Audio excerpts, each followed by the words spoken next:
नमस्कार साथियों। सेबी सहारा केस में कल प्रमुख सुनवाई कोर्ट के अंदर हुई, जिसमें कि लास्ट में बेंच की तरफ से 4 सप्ताह के बाद फिर से 17 नवंबर को केस लिस्टिंग का ऑर्डर दिया गया। सेबी सहारा केस में सरकार की तरफ से अपना पक्ष रखा गया। सहारा ग्रुप और अडानी ग्रुप के डील को पूरा कराने के लिए सरकार इसमें शामिल होने का प्रस्ताव रखती है और साथ ही में सोसाइटीज के सचिव को भी इसमें पक्षकार करने का कोर्ट के समक्ष प्रेयर करती है। यानी सरकार पूर्ण रूप से सेबी सहारा केस में शामिल हो जाना चाहती है। कुछ महत्वपूर्ण चीजें कल हुई कोर्ट के अंदर, जिसमें सरकार के सॉलिसिटर जनरल तुषार मेहता जी की तरफ से कहा गया कि एक राष्ट्र व्यापी मुद्दा है, राष्ट्र के भावनाओं से जुड़ा हुआ अब ये मुद्दा बन गया है। यानी देश में सहारा को लेकर के जो निवेशकों के और कर्मचारियों के द्वारा लगातार आवाज उठाया जा रहा है, उसका असर कहीं न कहीं सरकार के ऊपर जोरदार पड़ा हुआ है। इसीलिए सरकार इसमें पार्टी बन करके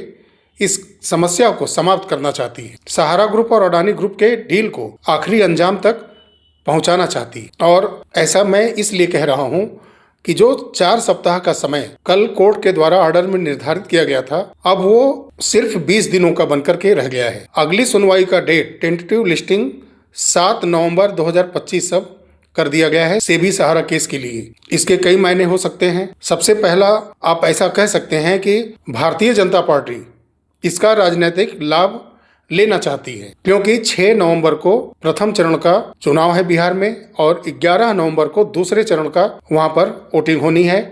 14 नवंबर को रिजल्ट आ जाएगा, वहां एक नई सरकार बनने का रास्ता साफ हो जाएगा। कहने को तो इसका मतलब जैसे मैं निकाल रहा हूं, वैसे काफ़ी लोग ऐसा मतलब निकाल सकते हैं कि राजनीतिक दल इन सहारा के केस से फायदा लेना चाहता है। तो ऐसी बातों से मैं ज़्यादा इत्तेफाक नहीं रखता, क्योंकि प्रत्येक राजनीतिक दल वोट लेने के लिए जितने भी तौर तरीके होते हैं, हथकंडे होते हैं, वो सभी राजनीतिक दल अपनाते हैं सत्ता पाने के लिए। अगर सरकार प्रयास कर रही है कि ये डील पूरी हो, कर्मचारियों का और निवेशकों का पूरा भुगतान हो, एक एक लोगों का पूरा पैसा ब्याज सहित मिले, जितनी कंपनियां सहारा ने बना करके निवेशकों से पैसा ली है सबका ब्याज सहित भुगतान हो, कम से कम इतना ट्रांसपेरेंसी जब सरकार इसमें शामिल हुई है सेबी सहारा केस में, तो होना चाहिए। ना कि सीआरसीएस पोर्टल जिस तरह से काम कर रहा है उस तरह से जो जनता के लिए ज्यादा कर जाए वो सबके लिए हितकारी होता है। तो भारतीय जनता पार्टी एनडीए की सरकार सेंट्रल गवर्नमेंट में है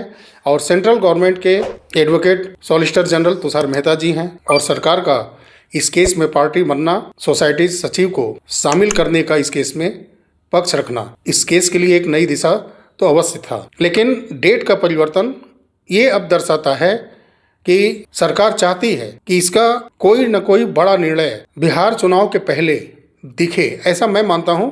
और ये सारे एनालिसिस मैं अपनी तरफ से रख रहा हूं।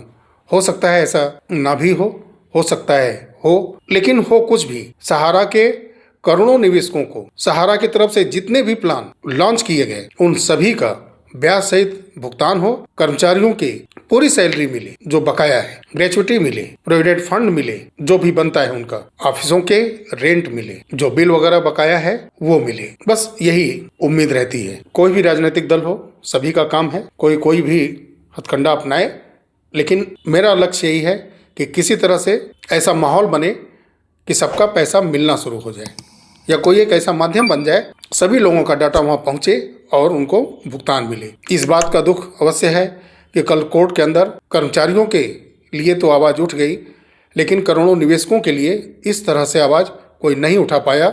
इस बात का बेहद अफसोस है। अगर कल इसकी चर्चा हुई होती वहाँ पर कि 13 करोड़ के आसपास निवेशक हैं और बहुत सारे प्लान जो सहारा ने देश के अंदर लॉन्च किए, उसमें इन सभी निवेशकों के पैसे जमा कराए गए हैं जो वर्षों से मैच्योर भी हो चुके हैं, आने वाले कई वर्ष तक मैच्योर भी होंगे। इस तरह से कोई अगर बात रख दिया होता कि इन लोगों का पैसा कैसे मिलेगा, इसका भी पूरा ब्यौरा सहारा से लिया जाए इस डील को फाइनल करने से पहले।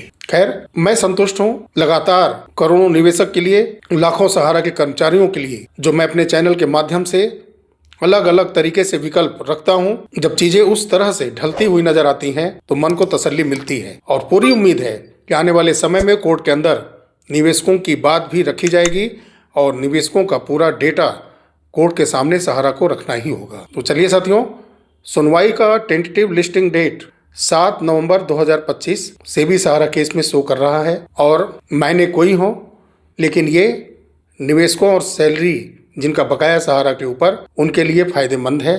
मुझे कोई अचंभा नहीं होगा कि ये 4 या 6 दिन और पहले चला आए। बिहार में छठ का पर्व अनुमान है कि 28 तारीख के आसपास अक्टूबर में पड़ेगा, तो हो सकता है कि छठ पर्व के बाद फिर से इसको रीलिस्टिंग किया जाए, टेंटेटिव ही सही, 7 के भी पहले फिर से लिस्टिंग कर लिया जाए, क्योंकि 6 नवंबर और 11 नवंबर को बिहार के अंदर वोटिंग होनी है। 14 नवंबर को नई सरकार का गठन का रास्ता साफ हो जाएगा बिहार के अंदर। तो ये मेरा एक एनालिसिस था, बाकी आप अपनी राय कमेंट बॉक्स में रख सकते हैं। बहुत जल्द मिलते हैं अगली वीडियो में, तब तक के लिए नमस्कार। जय हिंद, जय भारत, वंदे मातरम।